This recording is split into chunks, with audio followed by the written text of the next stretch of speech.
Good morning, everybody. It is your buddy Choppadong coming at you again with a hyper simple approach to MLB DFS. And I am brought to you, as always, by the one-stop shop for daily fantasy sports, DFSarmy.com. Really and truly, any sport that you want to play, we've pretty much got you covered. We are discussing AFL. If anyone's interested in Arena Football League, if there is interest, you've got to tag us out on Twitter. You've got to tag the DFS Army Twitter account and let people know that you want to see AFL coverage. And basically, where the demand is, we will follow. So if you create the demand, we'll definitely follow. And if you want to become a VIP and pick up on the content, tools, and coaching that are making people better players every single day, you saw the winning, hopefully tweeted out on Twitter today. Where are we at? We've got $5,000, $1,000, $2,000 winners, whatever, some with avatars, some without avatars. Already out there on Twitter. That's just 4 or 5 of the guys that posted their winning stuff. We've got a handful more that I didn't pick, some $40, $50 winners, whatever. We got people winning of all different shapes and sizes, different bankroll amounts, different levels of play, and we do it every single day. So if you want the content, tools, and coaching that triggers that and the discussion that's making people better, admittedly better players, then you need to click the link in the comment section, dfsarmy.com. Use that coupon code CHOP, C-H-O-P. Trigger that 20% off discount. And, of course, hit the like and subscribe button while you're down there. Spread me around on social media. Ring the notification bell so that you get notified when a new video drops. Let's dive in today and review sort of what we're going to do. I don't think we're going to do the small slate stuff just now because it's only a couple of 3-game slates unless some new stuff comes out this afternoon, but I need to get on writing an article. So today being a full slate day, today is going to be a lot of chewed up time in the morning trying to get that content out to you guys in a timely fashion. So I'm going to make this quick video here about the pitchers, the bad pitchers, the stacks we might like, and a couple of the players that we might like at each position. But mostly we're going to focus on just the process from start to finish. This is what I do every day, whether I'm writing or not. I get a piece of paper out, I write down all of the teams, Chicago versus Baltimore, Arizona versus Pittsburgh, whatever. The over-under, 7.5 for the Arizona game, which didn't work like that last night, did it? But the 7.5 for the over-under for the game, minus 125 favorite for Pittsburgh. I write all those things down, and then I go through my list from Fangraphs of who is producing and who is giving up runs. And when I look at the hitting stats, and I get through the list, I'll show you how I do it. I just go to the split, last 14 days, who's scoring runs, what offenses are scoring runs over the last 2 weeks, sort by run total. Hopefully I didn't click something wrong there in a hurry. St. Louis, Minnesota, Tampa Bay, Texas, New York, Mets, Houston, Blue Jays, Washington Nationals, Milwaukee Brewers, Atlanta Braves. I write the top 10 down. I don't even look at I do look at these some, but not a lot. I mean, the Mariners have fallen completely out of there, right? They've cooled off. This is how you can pick up on these trends. Then I go up to the pitching and I do the exact same thing. Fangraphs is free. Use the free resources too.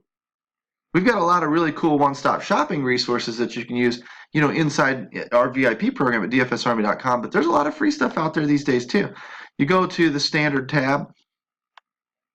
Once you select your pitching split, and you click the runs there too. Earned runs, ERA, whatever you want to use is probably fine. I just bottom line me. I want runs. Earned or not earned. Bad defense allows runs too. They don't all have to be earned in my opinion.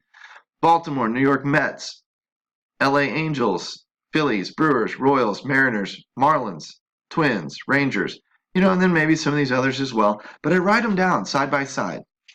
And now I'm going to start looking at who plays who today. So I'm going to look at that list while you look at this. And I'm going to go down my list. I'm going to say Chicago White Sox is underlined. Why? Well, they're facing Baltimore, who gives up a lot of runs. Okay? So Chicago White Sox, naturally, offense is in a little better spot than normal. I go down the list a little bit more. Toronto. Toronto was scoring runs. So they get kind of the same bump as the Chicago White Sox. I'm going down, if you're on one list, I'm going to kind of underline your name on my piece of paper. And the underlined names are Chicago White Sox, Toronto Blue Jays, Tampa Bay, New York Mets, Milwaukee, St. Louis, Minnesota, Houston, Washington, New York Yankees, Texas, Oakland, San Diego. They're either facing a team giving up a lot of runs or they are a team scoring a lot of runs. One side of that list or the other. That was a lot of names I just rattled off. This is a large slate. How are you could pick from just those offenses and still be wrong because you didn't have the right two offenses, or you didn't have, the correct one-offs. It's just a big slate. There's just not much. To me, the small slates are crapshoots because they're so volatile that one play makes a huge difference. Having that player makes a huge difference. But the large straight slates, people will tell you they're cash safe, and the experienced player has the edge and whatever. I think they're crapshoots too, because you can't miss. It's splitting hairs between who's in the better place, Tampa Bay or Houston. I don't know. I'm not going to know. I think it's a crapshoot too. I like the small to medium-sized slates now because I feel like I can dodge some chalk, I can identify some good spots, and I can have a little bit of an advantage. That's where I feel I have an advantage now. Other guys will feel they have advantages on big slates. That's fine. Let them do that. But you need to determine from your own game where you feel like you have the most success. What makes the most sense to you? I feel that there's no margin for error on the big slates either, because there are so many options. To me, that just makes sense to me. I know that it's more options for more people to make more mistakes, but I think that when I list off 8, 10 offenses in good spots, you're splitting hairs between those. Yeah, you realize you maybe shouldn't play the Chicago Cubs tonight or the Seattle Mariners maybe tonight or something because they're maybe not in a great spot or they're not scoring a lot of runs or whatever, but that only weeds out half of the teams. So I go in again and I look for teams that are on both lists. Who is offensively scoring runs but defense, or who is facing, a team that's given up runs? And I circle those. Tampa Bay, New York Mets, St. Louis, Houston, 4 teams now. Those would be kind of like my main stacks right now. Okay? Those are teams I'm excited about looking into a little bit more right now. It doesn't mean that they're going to score more runs than Washington Nationals in Coors. I don't know that yet. But it means that right now these are the teams that I like to see. And if the decks, if the deck keeps lining up, pointing at them, I'm going to get more excited, more excited, more excited, more excited. And they're going to become a team that I'm going to stack in a lot of lineups tonight. And I'll go into the optimizer and I'll play with the optimizer, until it gives me 50, 60, 70% of that team. And I'll just take my chances with it. And I realize that it still might backfire on me tonight because baseball just does that to you. But most of the time, it's putting me in a pretty good spot. Most importantly, it just makes logical sense that a team scoring runs going up against a team that is giving up runs is in a good spot. So I can close out of that because that's about all I look at Fangraphs for. When I go to our research station, the next thing that I'm going to do is get out of our batter tab because for me, it starts with pitching. I go to the pitching tab. I kick off the early games because I only want the main slate, right? And I come over here and personally, I sort by Vegas K-score, which is my favorite metric. So I'll go descending there. Bring the pitchers with the K-score at the top. Now you got to be aware of sample size. This is a couple of years long. So a guy getting whacked like a Chris Sale or a Carlos Carrasco or something like that, those are the guys that are typically good, traditionally are in good spots. And I will trust the numbers, but I will also keep one eye open towards a guy that's struggling still. So I try to look at a little bit of recency, but for these purposes, this is what I look at. So I know I'm sorted by K-score. Who are my guys over a 500? 1, 2, 3, 4, 5. And then a couple of upper 5s. So it stops at about lasagna here, right? I mean, that's what we're going to call him, lasagna. Chris Sale, Eric Swanson, not a lot of batters faced. Stanek won't be in there for long. Thornton, Phenom, Young, no history. Lasagna, okay, and then we've got to dip down into here for some stuff. So I'm looking for a combination of K-score, Vegas odds, and price. When I look at the K-score, I see Chris Sales at the top, 8,400, decent price. Going to be hard to beat that. Is today the day he finally turns it around? I don't know. He's had a rough start. Eric Swanson might be worth a GPP type of gamble. Guy's got no history whatsoever. I don't even know if he's going to go deep enough into the game yet. This is stuff I have to look at after I get, oh, I like this guy. What can I go learn about him? What questions do I need to figure out? What holes in the analysis do I need to fill in? Well, I need to know if he's going to go 5 innings. I don't know that yet. Never seen that name before.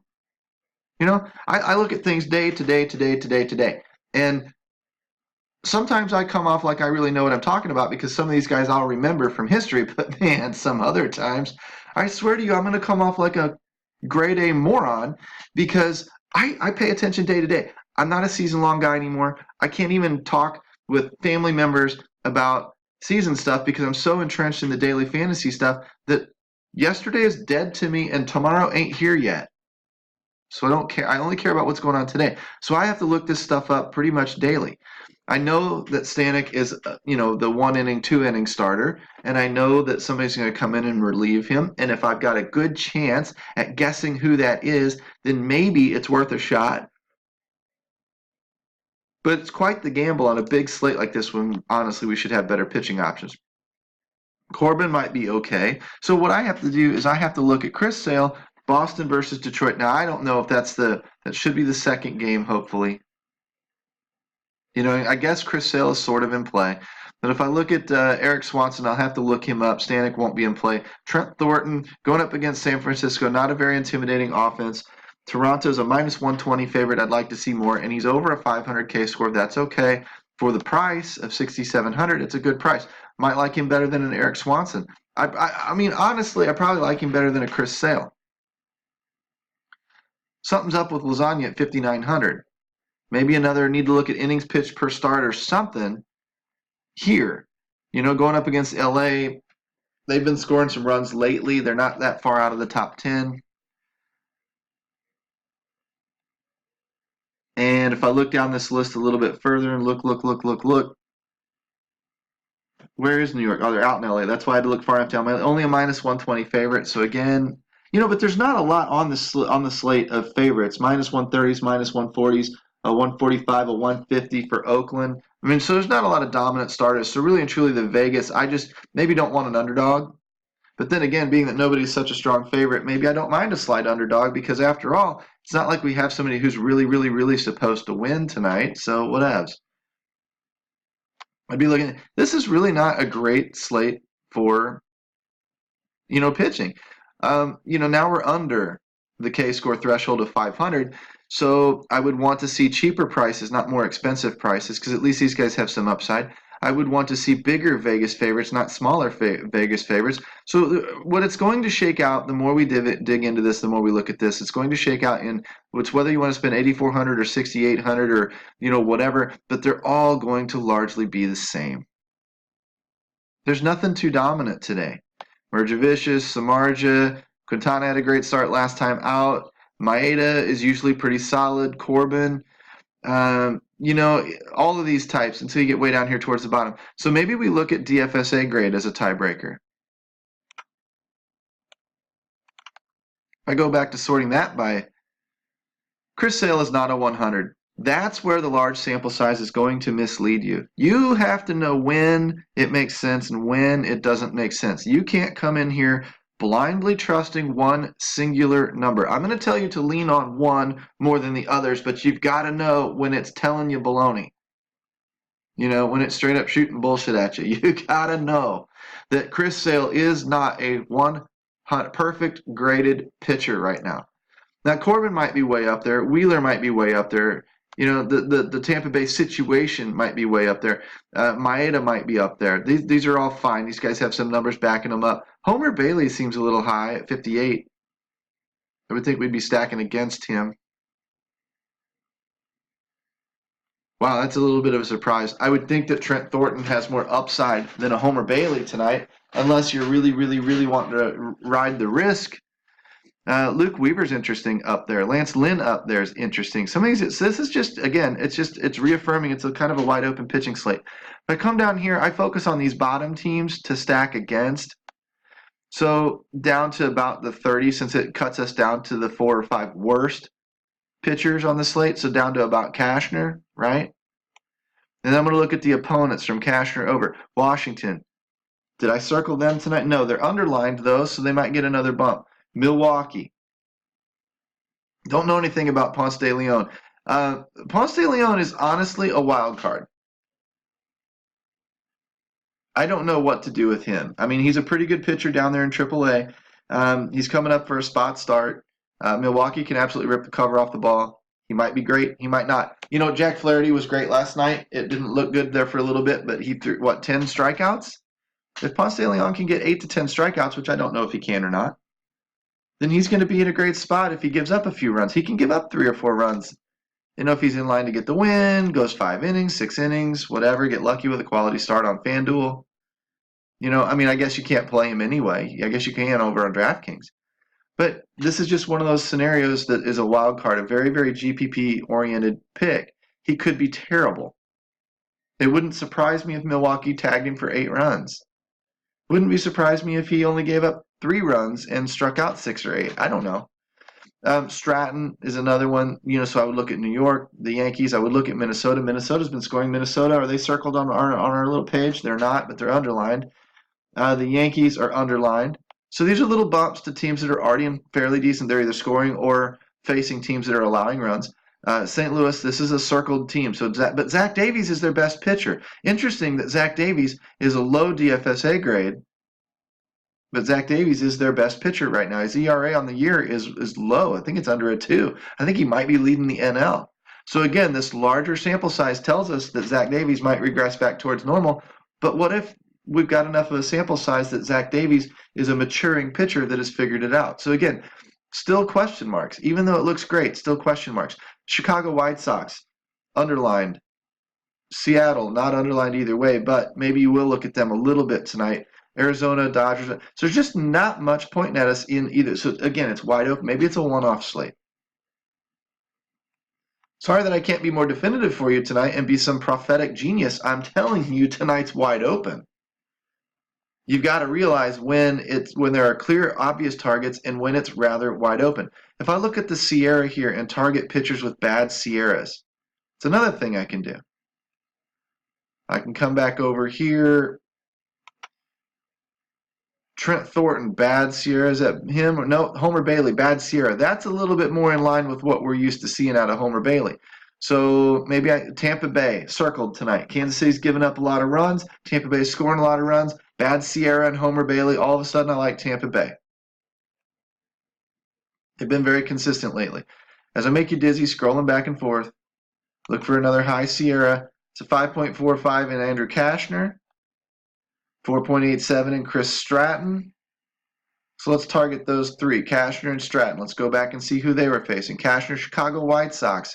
Stratton, New York Yankees. So what if I said that the New York Yankees, the Chicago White Sox, and Tampa Bay Rays were my 3 favorite stacks of the night?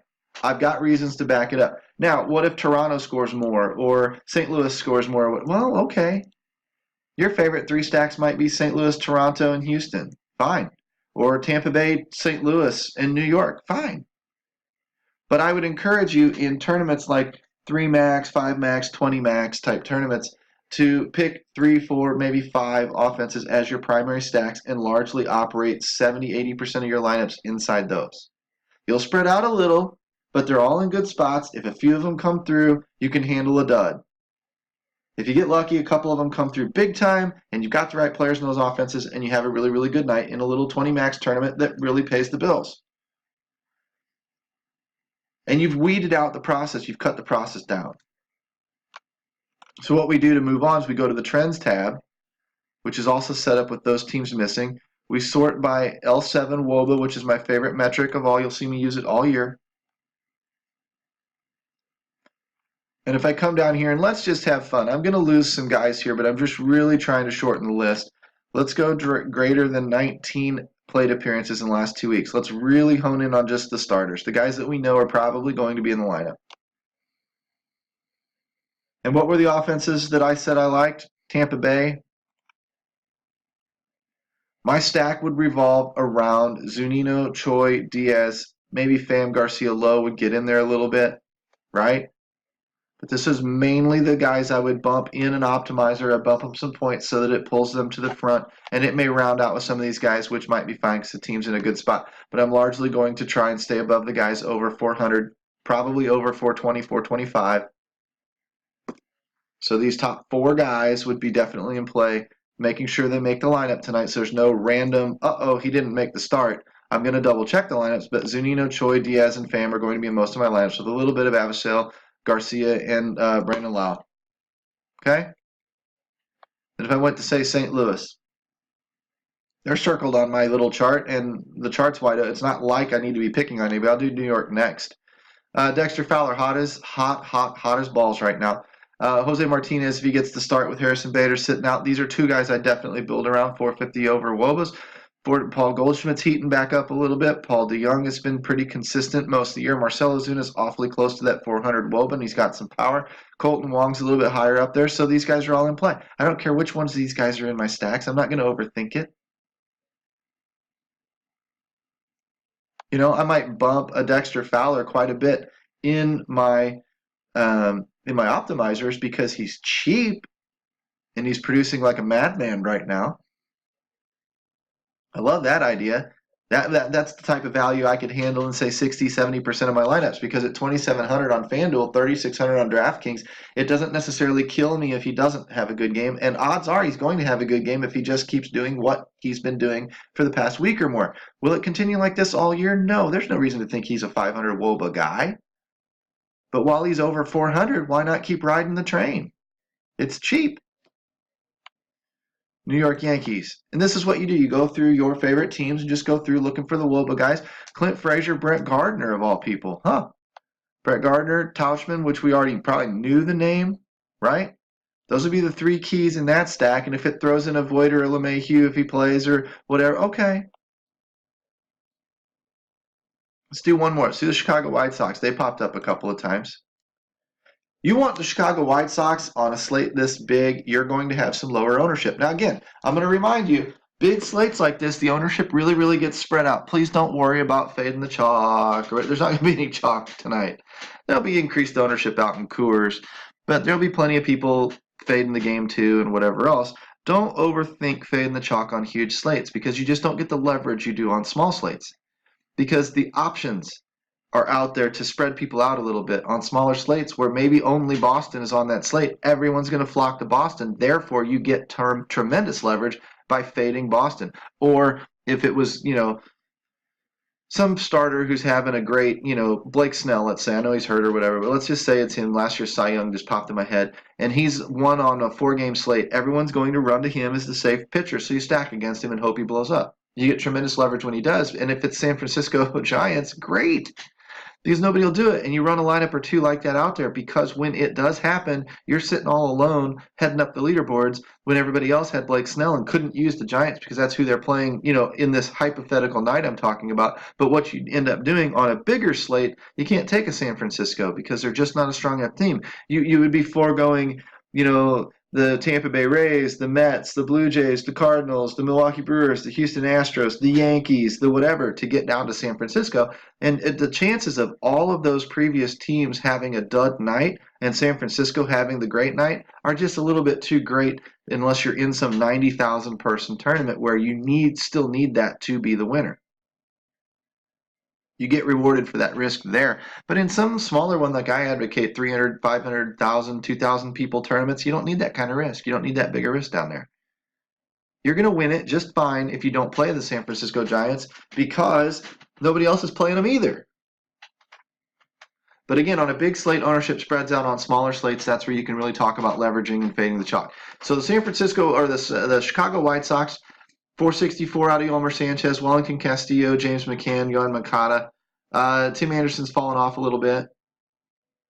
But if he was in there, I wouldn't be too worried about it. Here's another thing that you could do, and I'll leave you with this. You can come over here and just do the ISOs. I may start looking at this, because as the game starts growing, then we end up with everybody's doing the on-base thing or whatever, but with the way the league's going with all of these home runs, it's too easy to get 4 or 5 players on your team in a night that hit a home run, because so many people are hitting them these days, that ISO might be the new WOBA before long. I mean, I like the WOBA ISO that doubles down on the ISO, but and WOBA's great because it reflects power in ISO too. But just straight ISO might be really intriguing to start thinking about, because it might put us on the pure pop guys. And the guys with pure pop at 400 ISO in Wellington Castillo has been really hitting for extra bases lately. 375, 250, good numbers. Moncada, McCann. Over 200 is great. But on shorter samples, you can over 200 for a large sample is great, but you can still go for over 300 or whatever on these shorter samples and really get a guy who's flaming hot. Another thing you can do is come out to the total matchup on the batters page here. And in the total matchup, this takes into account the ISO matchup, the starting pitcher's ISO allowed to handedness of these batters, and the matchup ISO, the hitter's ISO against the handedness of pitcher. So and then it averages them out. So it doesn't really matter what this number is or what this number is. The higher the average, the better combination of both, right? I mean, personally, I would add them together. Because then I could do a low number here, and if the number is really, really huge here. But again, if the number is really low here and really huge here, the average is going to be a little bit above something that's middle. So if I sort that by descending, and maybe we'll talk about this more going on, because I think this does make some sense. I basically got a pitcher that gives up a lot of power against facing a batter that hits that handedness of pitcher really, really hard. And again, I would have to cut down the plate appearances for the small sample sizes. But at 371, 38, these numbers are inflated over the 2-year sample size we're looking at. But if I got down into here at some of these, maybe approaching 300, these are guys that really mash this pitching. And over 1,000, Chu's in a great spot tonight. Historically, it's in a great spot tonight. Even these guys, Solarte, Parra, Brandon Crawford. Brandon Crawford's not hitting the ball really well right now, but he's in a good spot. Cabrera, Conforto. Put these guys, look for teams that you're keying on, like St. Louis, New York Mets, Tampa Bay, whatever, that are scoring runs facing bad pitching. And then this is partly why. Key on these guys. If you wanted to cross-reference it with the Trends tab and get it a little bit fancier, you'd go in there and see, is Brandon Crawford running hot right now? No? Okay, then maybe I can ignore this giant matchup, positive matchup spot. Is Chu? Oh, Chu is running hot right now. Oh, great! I really like him then, because historically he hits a lot of ISO against this pitcher. The pitcher gives up a lot of ISO to this handedness of batter, and he's hot right now. And Texas is scoring runs, and whoever's giving up. I mean, when all of those factors, when all those stars start to line up for you, you're in a good spot. Baseball will still fail you when you do that, but if you get good at finding those spots with as strong indicators as you possibly can, you will get good at MLB DFS, period, end of story.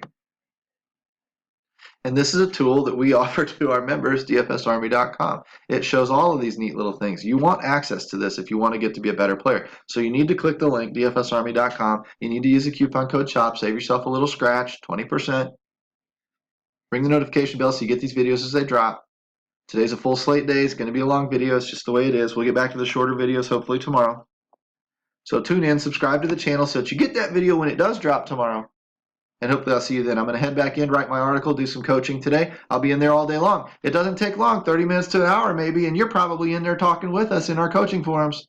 So why don't you get in there today, use the link in the comments section, and just start making yourself an even better player than you already are. You might be great. Why not be greater? Hopefully I'll see you guys on the inside. Take care. Have a good day.